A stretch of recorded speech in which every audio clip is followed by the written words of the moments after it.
Nobody knew Janis Joplin was there, standing in the dark corner of stage right, watching Jimmy.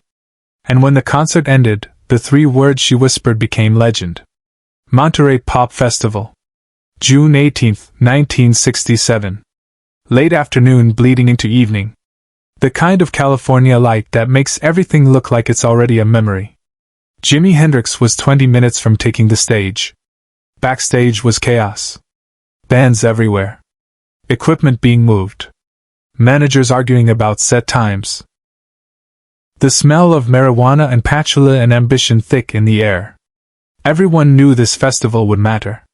Everyone felt it. This wasn't just another show. This was the moment when everything, rock, blues, soul, folk, all of it, was colliding into something new. Janis Joplin sat alone on a road case near the stage entrance. She performed earlier that day with Big Brother and the holding company. She'd torn the sky open with her voice. People were still talking about it. Ball and Chain had left the crowd speechless, then screaming. She'd proven something today. She'd arrived. But she wasn't thinking about her own set anymore. She was thinking about the guitarist everyone kept whispering about. The one from London. The one who played left-handed. The one who was about to change everything. She'd never seen him perform. Only heard the stories. Heard his name spoken with that particular reverence musicians reserve for the truly dangerous ones. Jimi Hendrix walked past her. Didn't look at her. Wasn't being rude, he was somewhere else already, inside whatever space he went to before performing. His guitar tech followed behind him carrying the white Stratocaster. Jimmy's afro caught the backstage lights. His purple jacket with the fringe. The presence he carried without trying. Janis watched him disappear towards stage right. She stood up. Followed. Nobody stopped her.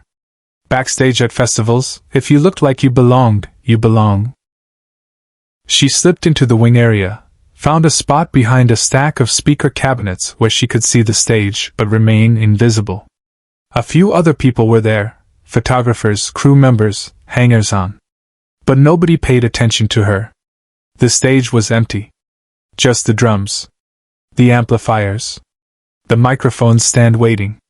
The crowd beyond, thousands of people pressed together, waiting for something they couldn't name yet. Hendrix didn't raise his voice. He never needed to. Jimmy walked onto the stage. The crowd erupted. He didn't acknowledge them. Just moved to his position, took the Stratocaster from his tech, slung it over his shoulder. Adjusted the strap. Checked the tuning with 3 quiet notes that nobody in the crowd could hear but Janis caught from her position in the wings. He didn't say hello. Didn't introduce himself. Just stood there for 3 seconds. Long enough for the crowd to go completely silent. Long enough for anticipation to build past comfort into something almost painful. Then he began to play. The opening notes of Killing Floor. Janis felt it in her chest before she heard it. That's the only way to describe it. The sound came through the air but it arrived in the body first. Low. Heavy. Not loud yet, but undeniable. Like gravity had shifted. Jimmy's hands moved across the guitar neck with casual precision. No wasted motion. No showboating. Just absolute command. The notes poured out, blues bass but twisted into something else, something that hadn't existed before this exact moment. Janis had sung with blues musicians her entire career. She'd heard every guitarist in San Francisco. She thought she understood what mastery looked like. She was wrong. This wasn't mastery. This was something beyond technique. Jimmy wasn't playing the guitar. He was having a conversation with it. Asking questions. Getting answers. The instrument responding like a living thing. The song built. Jimmy's voice came in, raw, unpolished, almost conversational. He sang like someone telling you a story at 3 a.m, not performing but confessing. The crowd pressed forward. Janis could feel their collective lean, everyone trying to get closer to this thing they were witnessing. And Jimmy never looked at them. His eyes were closed. Or looking down at his hands. or staring at some fixed point beyond the stage lights. He existed in his own space entirely. The crowd's worship, their screaming, their desperate need, none of it touched him. He was unreachable. Present but completely absent. Janis understood something in that moment. Something that made her throat tight. She performed for the crowd. She gave everything to them. Her voice, her pain, her joy, all of it thrown outward, seeking connection, needing their response to know it was real. Jimi didn't need anyone. He was complete in himself. The performance wasn't for them. It was simply happening. They were allowed to witness it.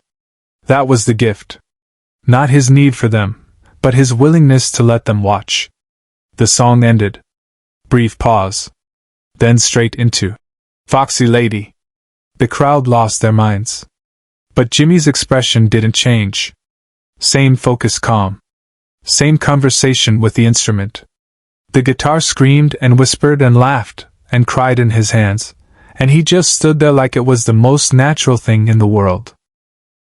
Subscribe and leave a comment, because the meaning of this moment is still unfolding.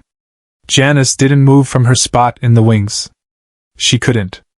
Other people had drifted away, crew needed elsewhere, photographers chasing different angles. But she stayed. Rooted. Watching. Hey Joe came next. Slower. Heavier. Jimi bent notes until they sounded like human voices. Like questions. Like regret. The crowd swayed. Some people were crying. Janis saw it from her angle.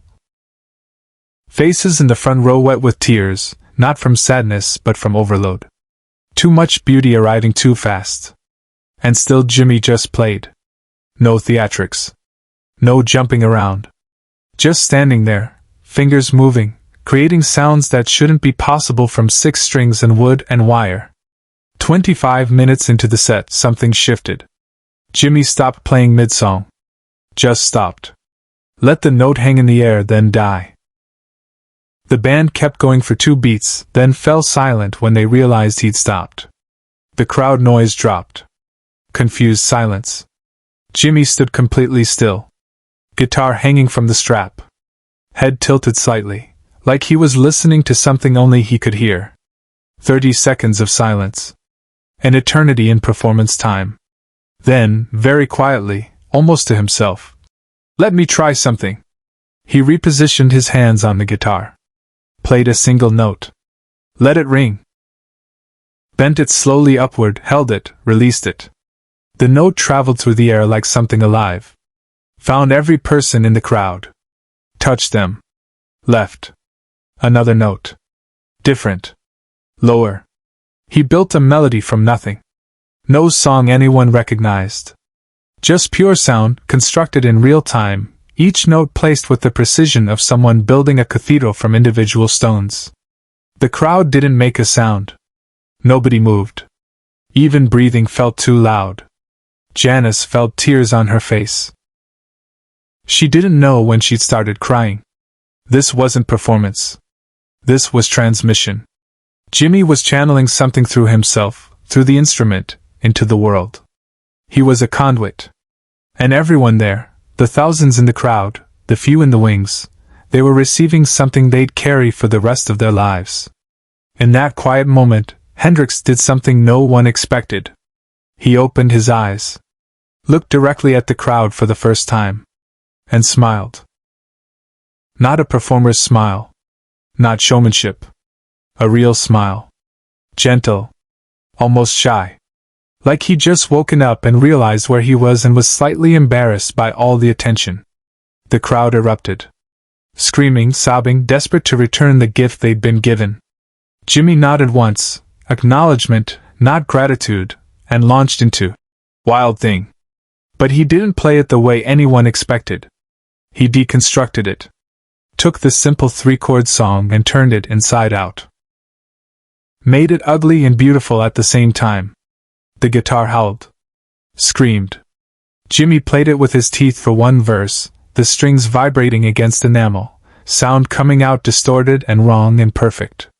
Then he set the guitar on fire. actually soaked it in lighter fluid and set it ablaze while it fed back through the amplifiers. Held the burning instrument above his head like an offering. Like a sacrifice. The crowd went insane. Photographers rushed forward. The moment became iconic before it was even over. But Janis saw something else from her angle in the wings. Jimmy's face while the guitar burned. Not ecstatic. Not wild. Calm. Almost sad. Like he was saying goodbye to something. The fire was real. The gesture was real. But underneath it was something quieter. Something about transformation. About destroying the thing you love to make something new possible. The guitar burned. Jimmy stood there holding it until the flames got too hot, then he smashed what was left against the stage floor. Pieces scattered. Smoke drifted up into the lights. The band stopped playing. Just the sound of fire, and the crowd screaming. Jimmy walked off stage right. Directly toward where Janis stood hidden behind the speaker cabinets. He didn't see her at first. His eyes were still somewhere else. Sweat dripped down his face. His hands were shaking. Slight tremor from adrenaline or exhaustion or whatever space he'd been in for the last 40 minutes. He stopped 3 feet from where she stood. Looked down at his hands. The tremor increased for a moment, then stopped. He breathed out slowly. Came back into his body. Into the regular world. That's when he saw her. Their eyes met. Jimmy didn't look surprised. Didn't look pleased or displeased. Just looked at her with that same calm presence he carried everywhere. Janis opened her mouth. Closed it. Tried again. Her voice, the voice that could tear stadiums apart, that could make grown men weep, came out barely above a whisper. 3 words. I heard God. What followed stayed with everyone in the room, long after the last note faded. Jimmy didn't respond immediately. Just held her gaze. Those 3 words hung in the small space between them. Backstage chaos continued around them, people shouting, equipment moving, the next band preparing. But in that small pocket of space, there was only silence. Finally, Jimmy spoke. His voice was quiet. Gentle. Nah. Just turn the volume up. He smiled slightly. Not dismissive. Not false modesty. Just honest. Like he'd stated a simple fact. Then he walked past her toward the dressing rooms, leaving her standing there with tears still wet on her face. Janis didn't move for 5 minutes. Just stood in that same spot, hand covering her mouth, processing what she'd witnessed. What she'd said? What it meant. Other people had seen the performance. Thousands. They'd screamed and cheered and taken photos and told stories afterward about the crazy guitarist who set his guitar on fire. But Janis had seen something else. She'd seen what happened before the fire. The quiet parts. The conversation between musician and instrument. The transmission that had nothing to do with volume or spectacle or burning guitars. She'd seen a man completely comfortable in his own mastery. Not performing it. Not proving it. Just existing in it the way you exist in your own skin. That night, Janis went back to her hotel room alone. Sat on the edge of the bed. Thought about her own performance earlier that day. How she'd given everything. Screamed until her throat was raw. Thrown her whole self at the crowd, needing their response to feel real. And she thought about Jimmy.